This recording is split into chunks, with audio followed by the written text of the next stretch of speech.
Hey Internet, this is Gunter with MiniMishaps Games, and today we're going to be showing off our list of 20 random paint challenges.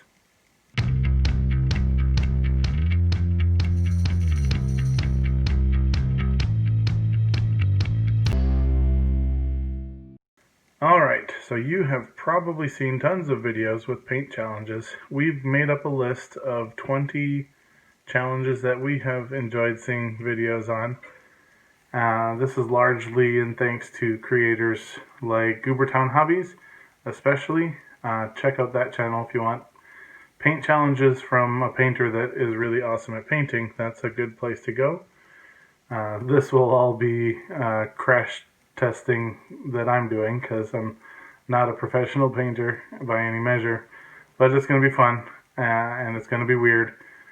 And so today I'm going to be just going through the list. And let us know if you think that there's other challenges we should have on here, if we need to expand the list, things like that. But here we go. So the list is generated by rolling a 20-sided dice. And the first one is a double challenge, which basically means roll twice again, put the challenges together, and try and do them both. And this actually has the caveat that if you roll a 1 again, then you get to keep rolling and keep adding challenges until you've added the whole list of what would be 18 at that point. 20-sided dice because you have the double challenge on 1 and you have the painter's choice on 20. So there's actually 18 distinct challenges. Alright, if you roll a number 2, that is the Zompocalypse. And we're making this video at the same time as doing our first challenge, so that is actually what we rolled, so you can check that out on the other video.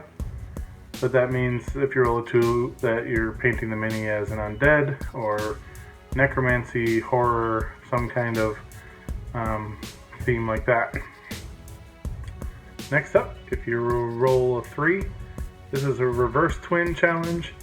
You're going to, in addition to the random model, you're going to pick another model that is as different as possible from that one. And then twin them or theme them, make them look like they are playing for the same basketball team or something like that. Alright, next up, number 4, we've got brand loyalty. So we've got, in this one, you're putting the mini into a uniform or decking it out with logos or swag from a randomly generated company.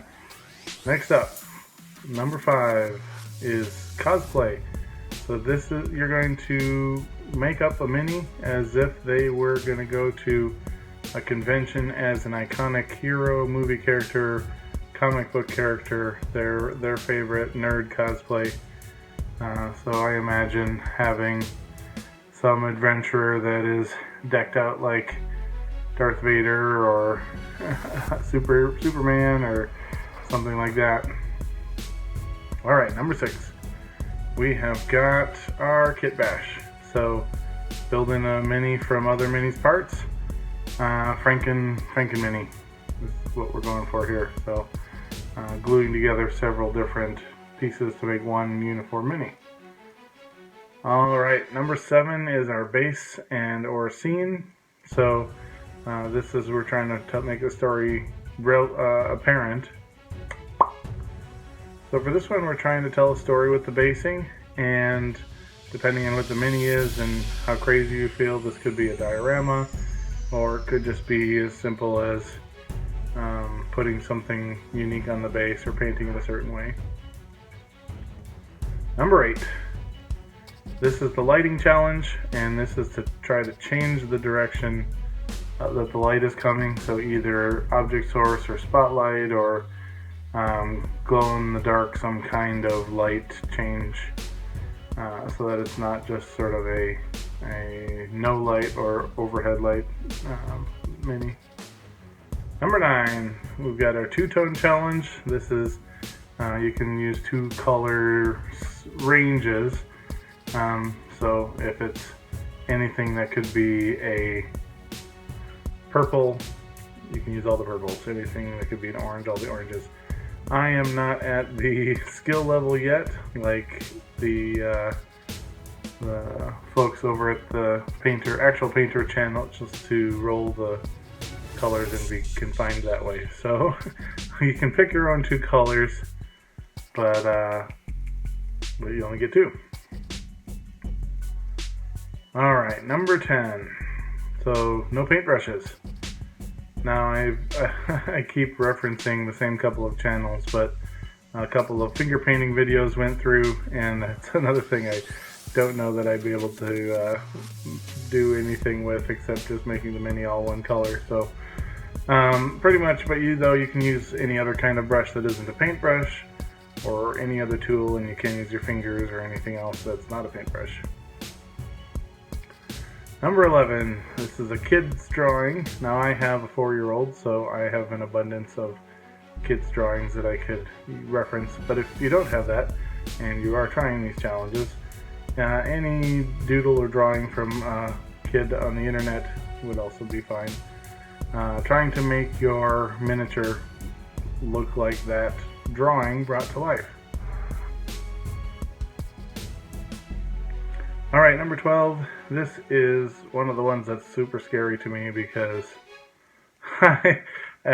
my best and only option is going pretty slowly. So, but take a break and show it to the camera after 15 minutes, 60 minutes, 24 hours. So that is what it's going to be. What it's going to be. All right, 13 is going to be our chemistry challenge. So this means that you can use paint, but one aspect or one color or one effect has to be something besides paint. So I don't want to spoiler any ideas that I might be having because I'll probably use them up pretty quick on this one. 14. This is to make the mini look like a comic or cartoon. So where the cosplay at number 5 was them dressing up as a character with the intention of looking like the character, this is actually meant to make the miniature look like it's a cartoon or from a comic strip. 15 is a subversion, and this is something in the model, or if it's a diorama, should go against the expectation of the viewer. So, you know, the 2 goblins inside of the suit of armor or something like that. Or a person that's in big weapons and armor that's cowering or running away. Those would be expectation subversions. Alright, number 16, Google yourself. Now, it doesn't have to be yourself if you don't want to put your name in, but put a name in, your name, your channel handle, email, and draw up the first 10 images on an image search, and you get to pick one of those to be the inspiration for the miniature. Definitely do not share or put in any information that you're wanting to keep separate and safe. Alright, number 17. This is a large mini. So this particular one subverts the random mini box, unless you want to do a random mini and include it in kind of a combination or a diorama with a larger model. But the idea is that you paint something that is 2 inches or 3 inches square or 2 by 3. So it's larger than a normal 28 millimeter character. Alright, number 18, we've got a poser mini, which this is going to be, you could do a little kit bashing or use paint to make the mini look like it's doing something different than what it was designed to do. So changing a sword for a shovel, or a stack of books, or changing a staff for some kind of lamp. But essentially making it look like they're doing something different after you're done with them. Alright, number 19, and our last actual unique challenge, and this is the ROYGBIV. And in this challenge, you're going to try and use every color in the rainbow and not make it look too silly. So you're trying to make it look as good as you can, but also still including all the different colors. And then if you get that nat 20, then you get to Painter's Choice. You get to pick one out from the list. And for me, for most of those, if I roll a nat 20, I will probably be picking ones from the list that I haven't done yet, because that's the whole idea here, is they're meant to be challenges. So if you're playing along, would love to see pictures or videos of what you come up with, and enjoy, and we'll get started with that first challenge coming right up. Thanks, Internet.